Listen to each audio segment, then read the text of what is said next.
السلام علیکم ناظرین، ہم آپ کے لیے چلتے ہیں سروسز ہسپتال کے بعد، جہاں مسلم لیگ نون کے سینئر کارکن جناب آفتاب جدون صاحب موجود ہیں، جو نواسی کے آپ کے لیے وہاں پہنچے ہیں۔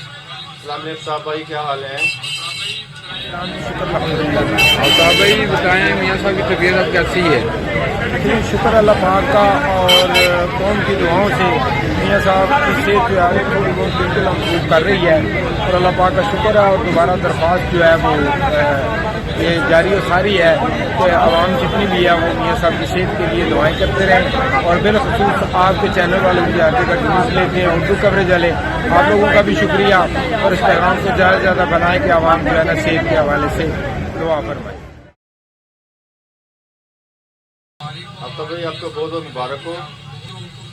آفتاب بھائی، یہ بتائیں کہ جو حکومتی وزیر ہیں وہ مختلف بیانات دے رہے ہیں، ان کے بارے میں آپ کی کیا رائے ہے؟ جی، سب سے پہلے خیر مبارک، اور آپ لوگوں کو مبارک ہو۔ اور اس سے زیادہ مبارک کی بات یہ ہے کہ جو وائٹ سیل تھے میاں صاحب کی جسم نہیں بنا رہا تھا، وہ آج امپروو ہونا شروع ہو گئے ہیں، وہ زیادہ خوشی کی بات ہے۔ سب سے پہلے صحت ہے تو پھر سیاست بھی ہے، ساری چیزیں ہے۔ رہی بات کہ حکومت کے کچھ وزیر جو ہے وہ کچھ اس طرح کی باتیں کر رہے ہیں، تو میں یہی کہوں گا کہ ان کو شرم آنی چاہیے۔ یہ وقت کسی پہ بھی آ سکتا ہے، کہیں بھی آ سکتا ہے، یہ بیماری اللہ پاک کی طرف سے ہوتی ہے، تو ایسی گھٹیا قسم کی باتیں نہیں کرنی چاہیے، بالکل نہیں کرنی چاہیے۔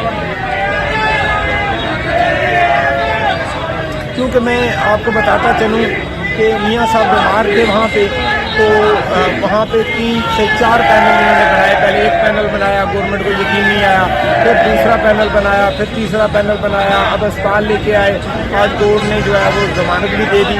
تو یہ جو مختلف قسم کے اندر بغض والے کنڈے یہ استعمال کرتے ہیں، یہ بالکل ٹھیک نہیں ہے، کیونکہ یہ بیماری کسی پہ بھی آ سکتی ہے، کسی وقت بھی آ سکتی ہے۔